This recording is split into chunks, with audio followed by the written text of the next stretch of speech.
अस्सलाम वालेकुम नाज़रीन, आप देख रहे हैं न्यूज़ टॉक। मैं हूं यशमीन जमाल।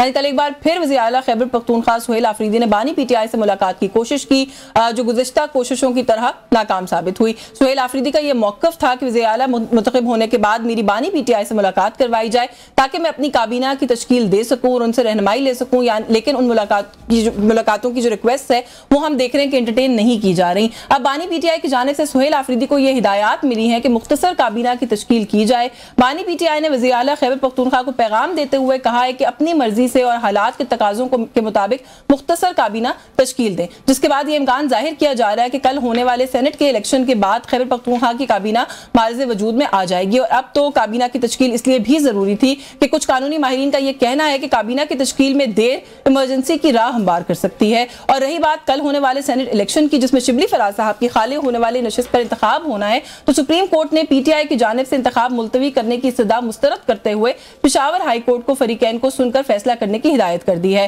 कल होने वाले सेनेट के इलेक्शन पर बैरिस्टर गौहर खान ने अफसोस का इजहार किया है। जहां उम्मीद बनती नजर आती है कि कुछ सियासी बहरान हल हो रहे हैं, वहीं पर कोई और सियासी बहरान सर उठा लेता है। अब देखते हैं सेनेट इलेक्शन का ये ऊंट किस करवट बैठता है।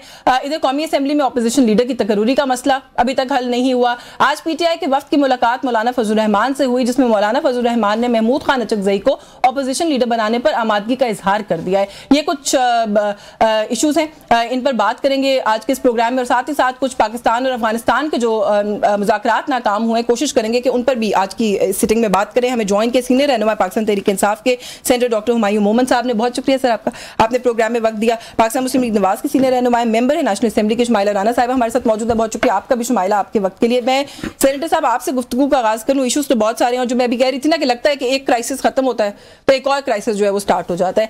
अभी ये डिस्कशन हो रही थी कि केपीके में कैबिनेट नहीं बन रही है, ऑपरेशनल नहीं हो रही है वहां की गवर्नमेंट, तो लग रहा है कि शायद वहां पे तो मामला कुछ आप लोग एडजस्ट करने लगे हैं। अब ये सेनेट वाला इशू, आप खुद भी सेनेटर हैं, सुप्रीम कोर्ट ने कहा है जी कि आप पेशावर हाई कोर्ट चले जाएं, और जो कल के लिए इलेक्शन का शेड्यूल आया है वो अभी तक जारी है, वो बरकरार है। बिस्मिल्लाहिर्रहमानिर्रहीम, इय्याका नअबुदु व इय्याका नस्तईन।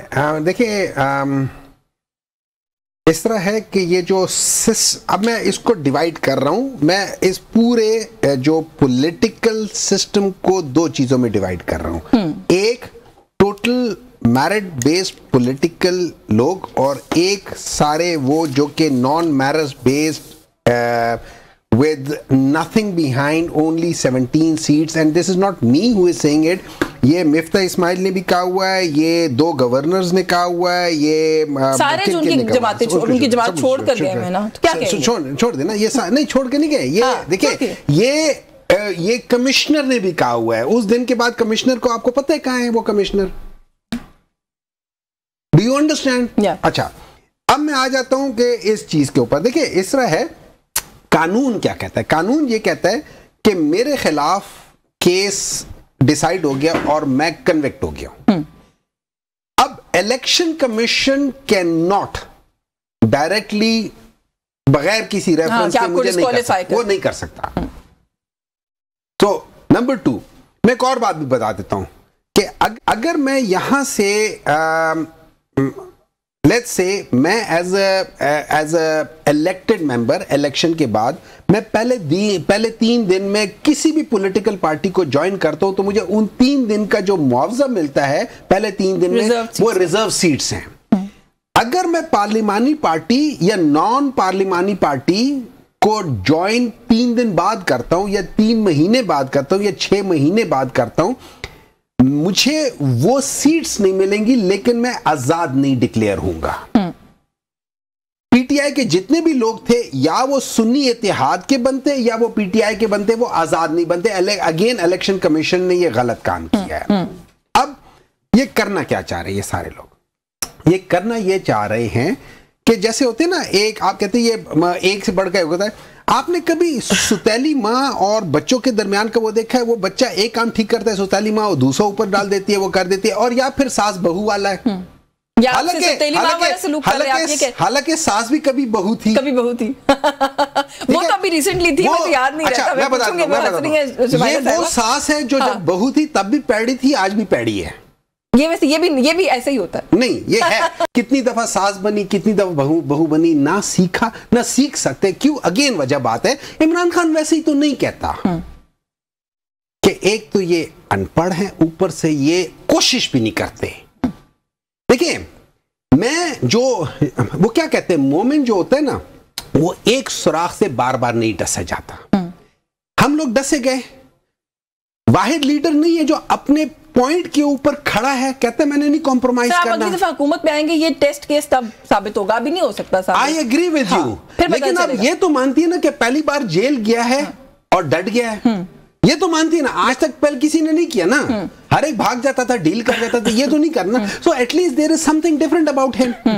नंबर 2, क्या मुझे एक बात बताएं, मेरे आगे पीछे कोई पॉलिटिक्स में नहीं है। आई एम श्योर इनके भी आगे पीछे कोई पॉलिटिक्स में नहीं होगा, तभी ये एमएनए बनी है, ठीक है। मेरे तो कोई नहीं है।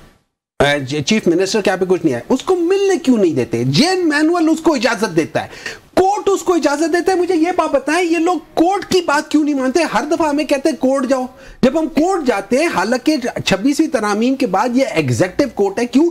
इसके अंदर जज एग्जेक्टिव लगाता है, इसके अंदर जज एग्जेक्टिव हटाता है। अच्छा, ये दो बातें जो भी आपने की ना, एक तो सेनेट इलेक्शन वाला पूछती हूँ शुमाइला राना साहिबा से, लेकिन ये जो मुलाकात वाली बात है शुमाइला साहिबा, ये मुझे क्यों नहीं मिलने दिया, अब ये सवाल हो गया। और ये पीटीआई पूछ के बताऊंगा, नहीं पूछ के बताओ, ये ज्यादती है। उन्होंने कहा वजारत दाखिला से पता करते हैं कि क्या मामला है। ये जब आप लोगों ने पूछ के बताऊंगा, पता नहीं क्या प्राइम मिनिस्टर की बात करें ना। देखिए यस्मीन वजीर आजम ने जब ये कहा कि मैं पूछ के बताऊंगा, तो उन्होंने किससे पूछना था? क्योंकि जो अपने किसी जिले इदारे से वो तो आए नहीं, उन्होंने होम डिपार्टमेंट से पूछना था, उन्होंने पंजाब गवर्नमेंट से पूछना था।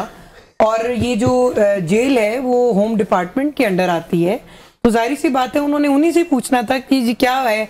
अब प्राइम मिनिस्टर साहब वो सफारती महाज पे भी लड़ाई करें, उस पर भी आपका मुकदमा पेश करें, गाजा का मुकदमा लड़ें, और साथ में फिर वो ये भी देखें कि जी अभी इनकी मुलाकात नहीं हो रही। गो कि ये इल्ज़ाम उन्हीं पे देते हैं कि शायद इनके मुकदमात भी वजीर आजम ने बनवाए हैं, या इनको जेल भी हमने भेजा है, और इनके जो भी इश्यूज हैं इनको हमने ही कहा था कि आप सुन्नी इत्तेहाद को जो है वो ज्वाइन करें, और इनको हमने ये कहा था कि आप अपने जो फैसले हैं वो अपनी जो तकसीम है वो करें। इतना ही अगर ये हमारा कहना मानते हैं, या इतना ही अगर ये हमें सुनते हैं, तो इन्होंने हमें उस वक्त क्यों नहीं सुना जब हम कहते थे कि खान साहब आप मोहरा ना बने, आप उतना करें जितना आपको कल को बर्दाश्त कर सकें। आपने लोगों की बहनों बेटियों को अदालतों में झूठे मुकदमा बनवाकर, चले उसमें तफसील आप किसका हवाला देनी नहीं जाते उस तफसील। हमने तो पॉलिटिकल विक्टिमाइजेशन हो रही है, बदला हो रहा है। नहीं, बिल्कुल भी बदला। मैं वही तो आपको बताना चाह रही हूँ कि प्राइम मिनिस्टर साहब का तो इसमें रोल ही नहीं है। ये तो मामला ही है कि ये भी बड़ा मासूमाना टेक है माजत के साथ। मुझे सिर्फ इतना बता दे, चीफ एग्जीक्यूटिव है मुल्क के, वो इतना नहीं कह सकते कि सूबे का चीफ एग्जीक्यूटिव है, एक मुलाकात करवा दे ना, कोर्ट इसके अगेंस्ट है ना कोई कानून इसके खिलाफ है, एक ऑर्डर कर। मेरी बात सुने, आज हम इस बात के ऊपर बात कर ही ले तो बेहतर है। इलीगल काम है कोई। मेरी बात सुहेल अफरीदी साहब की खान साहब से मुलाकात इलीगल अमल काम नहीं तो करवा देते। यहाँ पे अगर किसी के ऊपर दहशतगर्दी का एक्ट भी लगा हो तो उसका भी इस्तेकाक है, उसका भी फंडामेंटल राइट है कि वो अपनी फैमिली को भी मिले और अपनी कानूनी टीम को भी मिले। ये खान साहब अपनी टीम को भी मिल चुके हैं, अपनी फैमिली को भी मिल चुके हैं, इनकी ज़ौजा साहिबा भी मिल चुकी हैं, इनकी बहनों की मुलाकात हुई, बैरिस्टर गौहर साहब की हुई, इनकी जो फर्स्ट हायरार्की है और जो सेकंड है जिनको वो रिकमेंड करते हैं उनसे सबसे मुलाकातें हुई। हर मौके के ऊपर इनकी मुलाकात हुई है। अगर अभी इस वक्त इनकी मुलाकात नहीं हो रही तो आप ये कौम को ये चीजें सामने रखें कि आपके चीफ मिनिस्टर जो हैं वो क्या अज़ाइम लेकर आए हैं सामने। उन्होंने अपना इंदिया दे दिया कि मैंने टकराव की सियासत करनी है, मैंने वफाक के साथ लड़ाई करनी है, मैंने 9 मई जो है करना है, क्यों फोन किया फिर मुबारकबाद देने के लिए कैसे शख्स को जो टकराव के लिए आए, लोगों को लेकर आना है। प्राइम मिनिस्टर ने क्यों कॉल करके मुबारकबाद? वो इंस्टिगेट कल उन्होंने, जी मैं बताती हूँ, उन्होंने इंस्टिगेट किया है। कल उन्होंने अपनी जो स्पीच है, उन्होंने कुछ यंग लॉयर्स फोरम का या कोई इंसाफ जस्टिस का कुछ था डेलीगेशन उनको मिलने गया, तो उन्होंने कहा कि अगर अदलिया के अहकामात नहीं माने जाते तो फिर अदलिया बाहर निकले, अवाम देखे और वकील देखें। मतलब ये है कि वो इंतशार फैलाने की एक और साजिश कर रहे थे, वो इंस्टिगेट कर रहे थे कि मुल्क में जो है वो ये बदअबनी फैले और एक दोबारा जो है वो नया प्रिंसिपल इशू छोड़ दिया और अगले पे चले गए। अदलिया की बात क्यों नहीं मानी जाती इस मुल्क में? ये रियल इशू तो है ना। नहीं, अदलिया की बात बिल्कुल मानी जाती है। हमने तो उनके सामने अपना सर तस्लीम खम किया, मुलाकात क्यों नहीं, सरेंडर की मुलाकात क्यों नहीं? यशमीन, इनकी मुलाकात हो जाएगी। अच्छा नहीं, अच्छा इसके अंदर मैं सॉरी आपको इंटरप्ट कर, एक मेरा छोटा सा मुद्दा सुन ले। इनकी मुलाकात होगी, ये मुमकिन है कि इनकी मुलाकात ना हो। नहीं, मेरा छोटी सी गुजारिश, ये रूल्स को फॉलो करें, ये पहले रियासत को माने, ये तस्लीम करें कि ये मुल्क है और इसके अंदर एक कानून। देखिए, ना चाहते हुए भी मैं आपकी इस बात से इत्तेफाक, चाहते हुए भी मैं नहीं इत्तेफाक कर सकती आपकी इस बात से, क्योंकि जो लिस्ट आती है ना, ये कोर्ट का ऑर्डर है कि लिस्ट आएगी, लिस्ट में जिनका नाम होगा उनकी मुलाकात हो जाएगी। अब पहले तो इनका नाम भी लिस्ट में नहीं था। नहीं, लेकिन आपको ये पता नाम नहीं था, इनका नाम तो सेकंड रिक्वेस्ट। नहीं, लेकिन आपको ये पता है ना, और आप इस बात से इत्तेफाक करते हैं कि जो लिस्ट आती है उसमें से भी पिक एंड चूज होता है जी। ये आप बिल्कुल दुरुस्त कहती है कि किसी की मुलाकात हो जाती है, वो हैंड पिक लोगों की मुलाकात होती है। उस लिस्ट को अंदर से जो खान साहब लिस्ट जो देते हैं उनकी मुलाकात हो जाती है। खान साहब हैंड पिक करते हैं, बिल्कुल उनकी मुलाकात। डॉक्टर साहब ये नहीं मिलना चाहते आफरीदी साहब से, मुद्दा इन पर डाल रहे हैं। वो कह रही है कि वो तो मैं इसमें नहीं कह रही, लेकिन उनकी जो भी रिकमेंडेशन है उसके थ्रू वो मिल लेते हैं, इसमें कोई ऐसी बात नहीं। अच्छा, ये वाली बात जो है डॉक्टर साहब, मैं बहुत सारा कुछ कह रही हूं, लेकिन ये जो मैं आपको एक दो चीजें मैं इसमें मैं नहीं कह रही, लेकिन जब आम हालात में मुलाकात होती है वो चूज करते हैं अभी कि उन्होंने किससे मिलना है और किससे नहीं मिलना। मुंह उठा के कोई भी बंदा जाके एक है तो वो वजीर आजम है ना, साबिक वजीर आजम रह चुके हैं। वो कह रही है हर कोई नहीं मुंह उठा के जा सकता, आप जिस मर्जी का लिस्ट में नाम डाल देते हैं, वो खुद चूज करते हैं। देखिए, इसमें कोई शक नहीं, हर एक मुंह उठा के नहीं जा सकता, ठीक है। होता तरीका ये है कि दो चीजें, मैं जाके मिलना चाहता हूँ, मैं अपना नाम देता हूँ और मैं जाके मिलना चाहता हूँ। वो कहते हैं कि इन लोगों को भेजो। अब ये लोग कहते हैं कि इन्होंने कहा कि उन्होंने बड़ी खतरनाक बातें की, लोगों को बाहर निकालना है।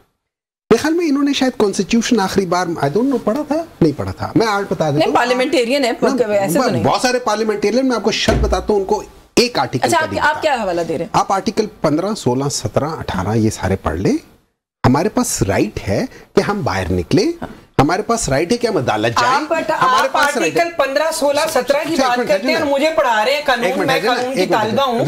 आप आर्टिकल 5 की तरफ क्यों नहीं आते, जो कहता है कि पहले रियासत के आप जो है वो वफादार बने, उसके बाद क्लेम करें कि मैं शहरी हूं। आपको रियासत, आप तंसीबात पे, आप अस्करी तंसीबात पे हमला करें, आप वफाक पे हमला करें, सुप्रीम कोर्ट पे हमला, आर्टिकल 5 नहीं बनता, 15 आर्टिकल बना लेते हैं उसको भी, लेकिन जो लोग कह रहे हैं फिर उसको भी सुप्रीम कोर्ट पे हमला आर्टिकल नहीं होता। देखिए, जो बात वो कर काम करते, मैंने तो आपको आर्टिकल का हवाला दिया, आपने मुझे मेरी बात सुनना, मैं आपको बता दूं पे जो है वो बात आ गई। नहीं, बहुत सारे होते हैं, मैंने आपको बताया कि आर्टिकल उन्होंने पढ़ा हुआ है। देखें ना, मैं ये भी कह सकता हूं, रिसेंटली पढ़ा है, मैं ये भी बता सकता हूं, मैं बड़ा नालायक डॉक्टर हूं ना, तो लाइक डॉक्टर होते हैं। सर आप लाइक है, लेकिन चलिए मैं वैसे ही बता रहा हूं, लेकिन आपको आदत है लोगों का ध्यान लेने की, और गलती से मैं बैठी हुई, ठीक है, जिसने कानून पढ़ा हुआ है, पढ़ा तो बहुत सारे लोगों ने,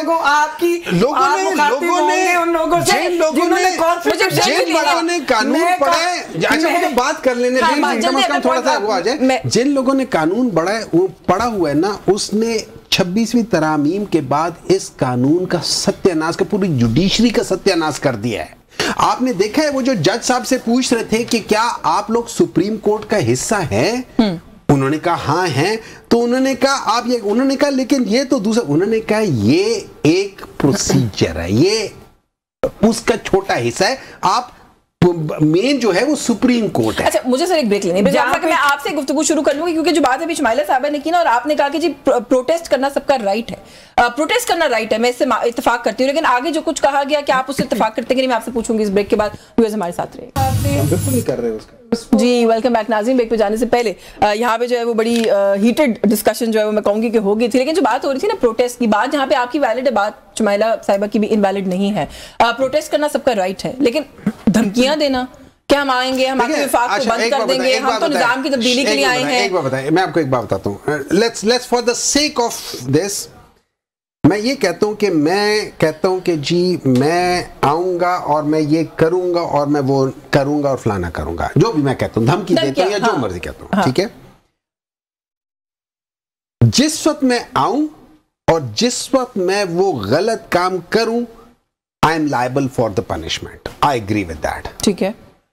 लेकिन आप प्रीएम्प्ट मुझे नहीं कह सकते कि तुम निकलने वाले थे, तुम फलाना हो। नहीं, अगर आप खुद कहें सर, मुंह से कहें। मैं जो कहूं जब नहीं, ये तो नहीं ना। मैं आपको मैं तुम्हें गोली मारने आ रहा हूं, कहेंगे कि नहीं इसको बचाना नहीं है, ये तो बस ऐसे ही कह रहे हैं। सुन ले, अब वो बंदा कत्ल करेगा, नहीं सुन ले, सुन ले, मेरे ध्यान में भी यही मिसाल आई थी। सुन ले, उसका है देखिए, मैं सुन ले, मैं यहाँ से जा रहा हूँ, किसी को कत्ल करने का मैं कहता हूँ कि मैं तुम्हें करूंगा, लेकिन मैं वहां जा रहा हूँ, मेरे पास पिस्टल है ही नहीं, मेरे पास कुछ है ही नहीं, और मैं वहां जाते हुए कुछ काम भी नहीं करता। डर गया है ना, नहीं गोली मारने आ रहा है, लेकिन नहीं होता, गोली से होता है। आप खुदा न खास्ता ईंट उठाएं किसी के मारे, वो जैसे हमारे डंडे। बाज लोग तो ऐसे, वो इतने डरपोक हैं कि वो तो इसी वजह से मिलने नहीं देते, वो कहते शायद ये अगर मिल गया, ये कहीं निकल गया, ये इसकी आवाज सुन ली तो हमारी गवर्नमेंट चली गई। नहीं, बिल्कुल भी ऐसा नहीं, क्या कर सकता हूँ, इतने भी बुजुर्ग होते हैं। लेकिन देखिए असल चीज इंपॉर्टेंट ये है, मैं आपको एक बात बताता हूँ, कोई सिक्योरिटी इश्यूज अफगान तालिबान ने सर उठाया हुआ है, फितनातुल ख्वारिज ने सर उठाया हुआ, आप ही लोगों ने उनके साथ, आपकी इस बात पे आपसे बात करेंगे, डॉक्टर साहब की बात मुकम्मल हो जाए। जी सर, ये मुल्क आज तक इसलिए नहीं बदला, इस मुल्क के अंदर जो पावर सेक्टर है उनकी सोच नहीं बदली। उसमें पॉलिटिशियंस भी हैं, उसमें जुडिशरी भी है, उसमें सारे हैं, एस्टैब्लिशमेंट भी है। हम लोग जब तक वो सोच नहीं बदलेंगे, हम इस मुल्क को नहीं बदलेंगे। देखिए, हमारा मुल्क अगर 5% के लिहाज से तरक्की कर रहा है, बाकी लोग 10% के लिहाज से तरक्की कर रहे होंगे, हम रिलेटिवली पीछे जाते जा रहे हैं। वजह यह है कि हम लोग अपनी सोच नहीं बदल रहे। इस मुल्क का असल मसला जो है ना, और असल सानिया यही है, वही 40-50 साल वाले लोग आज भी बैठे हुए हैं, उनकी वही सोच है, उनकी औलादों की भी वही सोच है।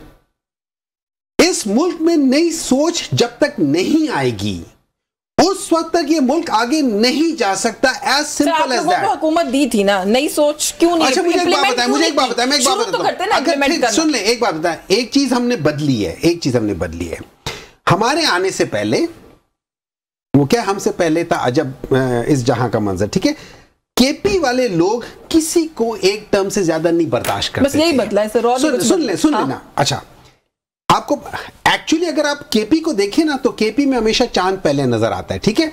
उसी तरीके से केपी में दूसरी बार भी हुकूमत बदली, लेकिन पंजाब में क्या हुआ था कि दूसरी बार भी उससे केपी की तरह 2/3 मेजॉरिटी से पंजाब में भी आए थे, हर जगह पे आए थे। लेकिन यहाँ पे मैनिपुलेशन ज्यादा हुई है। यहाँ पे इसलिए मैनिपुलेशन ज्यादा हुई है कि यहाँ पे जो डिफरेंस था ना, वो 70-40 का था शायद, या 70-30 का था। वहां पे जो डिफरेंस था वो 90-10 का था। उधर ये कर नहीं सकते थे, उधर भी इन्होंने 10-12 में फिर भी किया है। I'll come back to Shumaila साहिबा ने एक अच्छी बात की कि बताया कि स्टूडेंट ऑफ लॉ है तो कुछ सवाल पूछने में आसानी होगी, लेकिन एक क्विक कमेंट जरूर लेना चाहती हूँ। अभी आपने जो बात की ना कि सिक्योरिटी कंसर्न है, खान साहब की मूवमेंट के हवाले से यहाँ पे बात हुई, तो क्या आप ये कहना चाह रही हैं पूरी रियासत के सिक्योरिटी इदारे मिलकर एक शख्स को सिक्योरिटी नहीं प्रोवाइड कर सकते कि वो कोई क्या 40-50 किलोमीटर का सफर तय कर लिया करे जब हेयरिंग हो? नहीं, ऐसी बात नहीं है यशवीन। बात ये है कि हर पर्सन की ना, जिस तरह आप डेफामेशन लॉ है उसमें हर पर्सन का पर्सन टू पर्सन वेरी करता है कि किसका हरजाना जो है उसकी कद काट के मुताबिक लगाया जाता है। कि बहुत हाई है खान साहब का, आप ये कह रही हैं? नहीं। बात ये है कि आखिर वो साबिक वजीर आजम है। हाँ। और एक मैं समझती हूँ कि उन्होंने पाकिस्तान का जो वर्ल्ड कप है उसमें भी उनको अचीवमेंट तो है, मगर हुकूमत कोई रिस्क नहीं लेना चाहती। हम क्यों रिस्क लें? किस किस्म का रिस्क लें कि कल को हमें कोई जवाब देना पड़े? लेकिन एक बात ये है कि इनकी मुलाकात होगी, लेकिन ये एक किसी कानून और आइन के तहत अपने आप को ताबे तो करें ना। तो ये इनको गवर्नमेंट जो है वो वफाक गाड़ियां बेचता है, बुलेट प्रूफ गाड़ियां बेचता है, आप वो वापस कर देते हैं। वो गाड़ियां आपके लिए नहीं है, वो गाड़ियां उन माओ के बेटों के लिए जो मुहाफिज हैं, जो जहां पे वो सर्व कर रहे हैं, उनके लिए वो सामान था। आपने कहा जी ये पुरानी है, भाई आपने उस पर सैर करनी है, क्या कितनी पुरानी गाड़ी हो सकती है? शुमाइला साहब, आपको अंदाजा है ना इस बात का कि सुहेल आफरीदी साहब का नाम नॉमिनेट होने के बाद आपकी वफाकी काबीना का कोई काम नहीं था सिवाय इनके खिलाफ प्रेस कॉन्फ्रेंसेस करने के? नहीं, बिल्कुल नहीं, बिल्कुल। उससे पहले मुझे ये समझ नहीं आई उस टाइम के ऊपर भी कि इनका प्रेरोगेटिव है, एक सिटिंग पार्लियामेंटेरियन है, वो सूबाई असेंबली के मेंबर हैं, जिस मर्जी को लगाएं। आप लोगों ने पूरी एक टीम बना के लॉन्च की कि जो सिर्फ और सिर्फ उनके खिलाफ, उनके पर्सनल कैरेक्टर के ऊपर, उनकी वो विजन के ऊपर, उनकी आइडियोलॉजी के ऊपर आप लोगों ने उनको सवाल उठाया। देखे ना, ये टकराव की सियासत तो कहाँ से शुरू हुई? बात सुनिए, एक नया फेस आ रहा था तो कोई खैर सगाली करते आप लोग। ये कि वो अगर उनको मौका मिला है, नौजवान एक वजीर आला हैं और कबाइल उनका बैकग्राउंड है, वो काम करना चाहते हैं या उनको इनकी जमात ने मौका दिया है, तो वो कंट्रोवर्शियल होने से बेहतर है अपने उस मैंडेट को का एहतराम करें जिस बड़े पॉजिटिव है। वैसे पता नहीं आप लोग उनकी पॉजिटिविटी क्यों नहीं देख रहे? अफगान मुहाजिरीन पे आपकी पॉलिसी को उन्होंने सपोर्ट किया, इस्तांबुल डायलॉग को उन्होंने कहा कि मैं हम सपोर्ट करते हैं, अफगानिस्तान की पॉलिसी को उन्होंने कहा हम आपके साथ खड़े हैं। नहीं, यशवीन, उन्होंने हमें सपोर्ट नहीं किया, रियासत को उन्होंने अपने मुल्क को सपोर्ट किया। एग्जैक्टली करना भी चाहिए, आप करना भी चाहिए। आप हुकूमत नहीं, बात समझे, तभी तो हम लोग टेररिस्ट हैं। देखें, उन्होंने बात तो उनके फेवर में बहुत बड़ी बात करी। मेरी बात सुने, अगर वो उन्होंने अफगान पॉलिसी के ऊपर या उस मुज़ाकरात के ऊपर अगर हुकूमत का साथ दिया है तो वो कोई एहसान नहीं किया। वो रियासत को नहीं मानते, वो आइन को नहीं, अब आप कह रहे हो मुल्क का चाहिए तो आप तो वो करिए, आपने तो होने दे। अगर उन्होंने ये बात कही है तो यही बात तो हम चाहते हैं कि ये करें, यही बात के लिए तो हमारा ये प्रॉब्लम है। देखें, इन्होंने जो नेशनल एक्शन प्लान है, गंडापुर साहब ने उसकी मुखालफत की, उन्होंने कहा यहाँ पे कोई ऑपरेशन नहीं होने देंगे। और आपको पता है कि तलाल चौधरी साहब हैं, उन्होंने फ्लोर ऑफ द हाउस पे कहा था कि ये ऑपरेशन कोई भी बंद नहीं करा सकता। ज़रबे अज़्म जो है उसका शाखसाना था। हमारे पास तो खबरें आ रही है गंडापुर साहब को खान साहब ने इसलिए हटाया कि वो ऑपरेशन के साथ अग्री करने लगते थे। वो मेरी बात सुने, इनका यही प्रॉब्लम है कि इन्हें वही बंदा लेकर आए हैं जिससे ये महाजराई करवाना चाहते हैं, ये टकराव कराना चाहते हैं। ये बड़ा इंपॉर्टेंट, ये बहुत इंपॉर्टेंट। देखिए, इस तरह ये है, हर प्रॉब्लम के रिजॉल्व करने के तरीके हैं, ठीक है। हिस्ट्री हमें यह बताती है कि पाकिस्तान में 23 पहले ऑपरेशंस हो चुके हैं और किसी का खातिर ख्वाह नतीजा नहीं निकला। हिस्ट्री हमें दुनिया की ये बताती है कि वो लोग जिन लोगों ने लेट्स से IRA की मैं मिसाल देता हूँ, जब उनके साथ बातचीत की तो वो मसला जो 12, 13, 15 साल से होता था और हर दूसरे तीसरे हफ्ते कई बॉम्ब ब्लास्ट होता था, वो खत्म हो गया। तारीख हमें बताती है कि वो पावर जिसने अफगानिस्तान में किया है, वो दोहा में बैठ के उन्होंने उन्हीं लोगों के साथ ऑन टेबल सारी चीजें खत्म की। तो प्लस मैं कबायली इलाके में सबसे ज्यादा और जो सदर्न एरिया है उसमें सबसे ज्यादा KP में प्रॉब्लम है। मेरा प्रेरोगेटिव बनता है बिकॉज मैं वहां का रहने वाला हूं कि मैं डिसाइड करूं, जैसे सिंध वाले डिसाइड करते हैं कि वहां पे ये होना चाहिए, ये होना चाहिए। मेरा प्रेरोगेटिव है, मैं उसको डिस्कशन के लिए कह सकता हूं कि यार ये मेरा तरीका है, हम उस पे बैठ के डिस्कशन। एक मिनट, ये जो मुझे एक मिनट मुझे जब आप खामोश जब आप बोलते हैं मैं खामोश होता हूं, मुझे ब्रेक भी लेनी है, ये तरीका होता है। मुझे ब्रेक लेना है। देखिए, मैं आपको एक बताता हूँ, या तो आप स्टेटिस्टिक्स करके निकाल के देख लें कि जब हम लोगों ने बॉम्बिंग की है या जब हम लोगों ने इस किस्म के ऑपरेशंस किए हैं, क्या उसमें जो कोलैटरल डैमेज हो रहा है क्या वो उसमें लोग नहीं होते, क्या बाकी चीजों में नहीं होते? देखिए, होते हैं हर चीज। आप ये कह रहे हैं कोलैटरल डैमेज नहीं होना चाहिए लेकिन दहशतगर्द खुद मार दें, तो ठीक है, सुन ले, यही है ना फिर। सुन ले, मेरी बात सुने। एक चीज होती है इंटेलिजेंस बेस्ड ऑपरेशन। जब आप इंटेलिजेंस बेस्ड ऑपरेशन करते हैं और आप उसको ओवरऑल मतलब वो वहां से एक एरियल बॉम्बिंग नहीं करते और आप सिर्फ टारगेटेड एक ऑपरेशन करते हैं, हमने कभी उसके खिलाफ नहीं हुए। लेकिन वही हो रहा था अभी तक तो जब आप लोगों ने इतना ह्यू एंड क्राई किया, मुझे ब्रेक लेनी है। जब ड्रोन अटैक्स करते हैं या जब आप एयरप्लेन से करते हैं, दैट इज नॉट टारगेटेड। चलिए मैं ब्रेक ले लूं, ब्रेक से वापस आके इस पे मजीद बात करते हैं क्योंकि अभी जो एक नई ऑनगोइंग सिचुएशन भी है अफगानिस्तान के साथ, उसका भी ज़ाहिर ताना बाना इस पूरी सूरत हाल से मिलता है। इस पर बात करेंगे इस ब्रेक के बाद। हमारे साथ रहिए।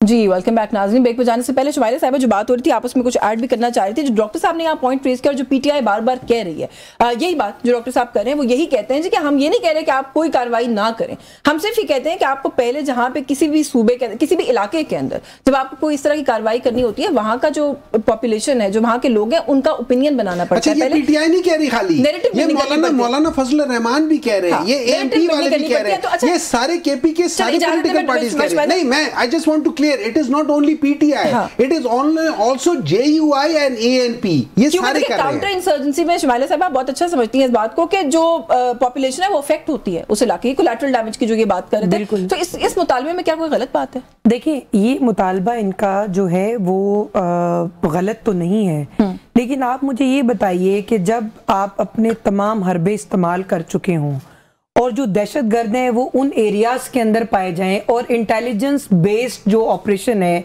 और आपकी इतलात हो कि इस एरिया के अंदर ये लोग जो है मुकामी सतह के ऊपर उन लोगों को हमायत हासिल है या उन लोगों की तरफ वो लोग उन्होंने पनाह ली हुई है, तो ये काम इंटेलिजेंस वालों के, ये मेरा काम नहीं है। मेरा काम कानून बनाना है, मेरा काम लोगों की सुराख रसानी करना नहीं है कि कहाँ पे कौन एंटर हो रहा है, कहाँ से कौन बाहर जा रहा है। बात यह है कि इस तरह जैसे हमारे फाजिल भाई हैं, इन्होंने कहा सैनिटर साहब ने कि जी वहाँ के चूंकि हम लोकल लोग हैं तो लोकल जो लॉज हैं या जो लोकल चीज़ें जो हम समझते हैं कि ये बेहतर है, मुज़ाकरात हैं या ये है या वो, जो भी अभी इन्होंने कहा, देखिए इस तरह तो कच्चे के डाकू हैं। वो लोग भी कहेंगे कि जी आप हमें हमारे जो है आप इनके ऊपर टारगेटेड ऑपरेशन मत करें, आप इन लोगों को हम अपने तौर पे ही डील कर लेंगे, तो ये डील नहीं कर सकते। देखिए हम तालिबान से अपने बच्चे शहीद यशमीन नहीं करवा सकते, हम अपने स्कूल उजड़वा नहीं सकते, हम अपनी माओ के लाल जो है ना, जिनको बड़ी मेहनत से वो पालती हैं और फिर फौज में भेजती हैं और वो कमीशन पास करता है बच्चा और उसको जाके आप वाना वजीरिस्तान भेज देते हैं, वो आपके मुल्क की हिफाजत करता है, उसको जाके वहां पे वो गोलियां लगती हैं, वो शहीद हो जाता है, उसके घरों के वो माएँ आके कह देती हैं कि बेटे कुर्बान कर दिए। जब बेटे घरों में नजर नहीं ना आते, उन माओं के, उन बच्चों के, जब वालिद घर में नहीं होता, उनकी सिचुएशन आप और मैं नहीं समझ सकते। ये वही समझ सकता है जिसका सुहाग उजड़ा, जिसका बाप का साया हुआ और जिसकी माँ ने अपना बेटा जो है वो इस धरती पे कुर्बान कर दिया। क्या आप अभी अपने बच्चे जो है इसी तरह ही उनके ऊपर करते रहेंगे? अफगान हुकूमत यशफीन एक अपनी जो है ना जिसे कहते हैं कि वो मनवाने के लिए अपने लोगों को, वो अपनी हैसियत मनवाने के लिए, ना तो वो लोग जमहूरी लोग हैं, ना ही वो इलेक्टेड है, ना ही उनको मैंडेट अवाम ने दिया है। हाँ। उनके साथ तो अफगान की अपनी अवाम भी उनकी लोकल वो नहीं है। अच्छा, जो बातें भी आप कर रही हैं ना, मैं इजाजत है, सेगमेंट महदूद है, इजाजत है डॉक्टर साहब, जो बातें अभी शुमाइला साहिबा ने की हैं, आपको नहीं लगता कि कुछ चीजें हाइंडसाइट में जब सब नजर आने लग जाती हैं, गलती भी मान लेनी चाहिए? गलती आप लोगों के कॉन्सेप्ट के अंदर थी, जो साबित इस तरह से हो गई कि आप लोग बार बार ये कहते रहे कि अफगानिस्तान के साथ एंगेज करें, एंगेज करके देख लिया, उनको मार के भी साबित कर दिया कि हम आपसे ज्यादा माइट रखते हैं, उनसे बात करने की कोशिश भी कर ली है, वो बगैर किसी रेजोल्यूशन के मुज़ाकरात के मेज से उठ के चले गए और बड़ा ही ग्लेयरिंगली ये बात कहकर गए ऊंची आवाज में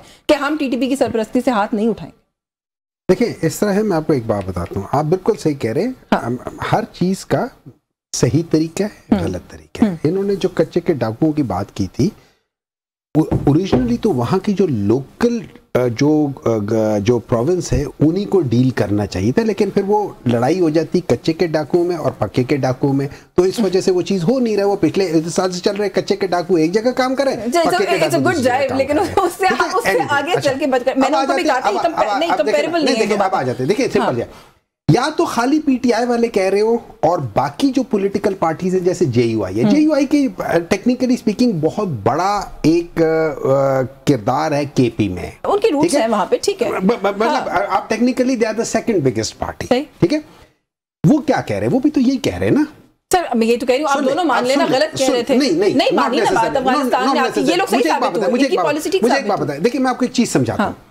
इस तरह होता है, एक चीज होती है जिसको हम कहते हैं विशियस साइकिल। विशियस साइकिल का मतलब है मैंने एक काम किया, उसका एक रिजल्ट आया, वो गलत आया, उसका मैं दोबारा वो किया, वो रिजल्ट आया, और ये वो गलत रिजल्ट मुझे मजबूर करता है मैं दोबारा ये करूं, और उसकी वजह से वो चीज बढ़ती जाती। होता क्या है, अगर मैं डायलॉग करने में ये हो जाता है कि आपके और मेरे दरमियान में 100 और 0 का डिफरेंस है, मैं उसको कम करके 60 और 40 के डिफरेंस तक ला सकता हूं। सुन ले, मुझे नहीं मालूम कि किस तरीके से किया है, मैं आपको भेजता हूं, आप बहुत एक क्या कह सकते हैं, एक इंटेलिजेंट इंसान है और आप वहां जाके बैठती हैं, बातचीत करती हैं, आप कामयाब हो सकती हैं। मैं एक दफर को भेज देता हूं, वो उल्टा जाके उल्टी बातें कर देता है, बाहर आके कुछ और बातें कर देता है। कोई भी इंसान उनके साथ नहीं बैठ के बात करेगा। आप अफगानिस्तान को इंटेलिजेंट साइट कह रहे हैं, अगर तो बड़ी अनफॉर्चुनेट बात है। ऐसे इंटरनेशनल मीडिया ने रिपोर्ट किया कि उनकी डेलीगेशन को बात करने का तरीका नहीं था, वो बैक एंड फोर्थ कर रहे थे, वो बार बार हर बात पे कहते थे हम काबुल पूछेंगे, और मुझे ऐसा लगता है कि काबुल भारत से पूछ रहा था, तो सर डायलॉग ने कहां जाना था? सुन ले, मैं एग्री करता हूं, नेक्सस है ना पूरा, उसको भी अंडरस्टैंड करें। मैं एग्री करता हूं इस बात को, मैं ये नहीं कह रहा हूं कि मैं जनरली एक सिचुएशन बता रहा हूं। आपको चीजों के साथ बैठ के बात करना चाहिए। और अच्छा, नंबर 2, जब आप जाके बात कर रहे हैं, आप आके मुझे एक बात करते हैं, आप मुझे बात बताएं, क्या आपने केपी में जितनी भी पॉलिटिकल पार्टीज हैं, आपने उनको जो केपी में हैं, उनको बैठ के उनके साथ बैठ के बातचीत की? कमेटी के इजलास में आपके चीफ मिनिस्टर जाते नहीं, सोच ले। मैं कह रहा हूं केपी की प्रोविंस, वहां पे जाके उधर की जो लीडरशिप है, आपने वहां से जाके बात की है। अच्छा, वक्त खत्म हो गया, मैंने क्लोजिंग रिमार्क उनसे भी लेना, लेकिन आप मुझे ये बता दें कि फिर क्या आपका सोल्यूशन क्या है? कि कोलैटरल डैमेज ना हो, मैं भी नहीं कहती कि कोलैटरल डैमेज हो, लेकिन सोल्यूशन ये है कि हमारे फौजी, हमारे जवान अफसर वो शहीद होते रहे दहशतगर्दों के हाथों में। सुने, मैं बिल्कुल एग्री करता हूं, मैं बिल्कुल एग्री करता हूं कि ये बिल्कुल नहीं होना चाहिए, किसी भी लिहाज से नहीं होना चाहिए। लेकिन मैं ये जरूर समझता हूं कि एंड में 45 कितने साल हो गए, 1980s ऑनवर्ड्स हम लोग यहां पे 45 साल हो गए, ये खित्ता मुसलसल लड़ाई में है। ठीक है, मैं ये समझता हूं कि इस खित्ते के अंदर दोबारा एक लड़ाई शुरू करना, मैं नहीं समझता कोई लड़ाई के हक में नहीं है, कोई लड़ाई के हक में नहीं है। मैं एक छोटा सा इस्माइल साहब को कोई कमेंट कीजिएगा, जो बात ये लोग बार बार करें, आप एक एफर्ट करके देख लें, वहां की जो पॉलिटिकल पार्टीज हैं उनको एंगेज करने की कोशिश करने में कोई खराबी तो नहीं है। किया, we did, हमने माजी में किया था, उसके कोई खातिर ख्वाह नताइज नहीं निकले। और ये जब नेशनल एक्शन प्लान बना तो उस वक्त ये तमाम चीजें ज़ेरे गौर आई थी। हमने ये चीजों को देखकर माजी में इन लोग बहुत ज्यादा कुर्बानियां दी हैं, हमने लोगों की जो है लड़ाइयां लड़ी हैं, लोगों की जंगें हमने लड़ी हैं। आज दुनिया में अगर अमन कायम है, अगर अमन दुनिया में कायम है तो उसमें पाकिस्तानी कौम ने कुर्बानी दी है, हमने उनका अमन कायम करने के लिए लोगों के ऊपर। लेकिन मामला ये है कि अफगानिस्तान जो है वो एक इंडिया की, भारत की प्रॉक्सी वार जो है वो लड़ रहा है, अपनी सरजमीन जो है वो दहशतगर्दों को पेश कर रहा है। इन मामलात के अंदर उनके साथ तो बैठकर हम बिल्कुल भी कोई बात मजीद नहीं कर सकते। मैं तो अपने लोगों की बात कर रही हूँ, मैं तो पॉलिटिकल पार्टीज को एंगेज करने की बात कर रही हूँ कि आप लोग नैरेटिव बिल्डिंग के लिए बैठ जाएं इनके साथ। उनको हम बैठना चाहते हैं, हमने इनको दावत दी है फ्लोर ऑफ द हाउस में बहुत दफा। लॉ मिनिस्टर ने आपको, वजीर दफा साहब ने जो है वो ख्वाजा आसिफ साहब ने बहुत दफा कहा है, आपको इसहाक डार साहब ने कहा है कि आए बैठे मिलकर इसका हल निकालते हैं। This is not a very happy situation जिसमें आई एम श्योर कि कोई भी पॉलिटिकल पार्टी नहीं होना चाहती, सब मुहिब वतन parties and I really hope कि आप लोग एंगेज करने की कोई जो है वो सूरत निकालें और ये भी जो है फिर उसमें जो है कोऑपरेट करें, क्योंकि ये जरूरी है। आपका बहुत शुक्रिया शमाइला राना साहब, आपने वक्त दिया। सेनेटर डॉक्टर हुमायूं मोहम्मद साहब से thank you so much for your time. Also viewers news talk से आज के लिए बस यही कुछ, मुझे इजाजत दीजिए, अल्लाह हाफिज।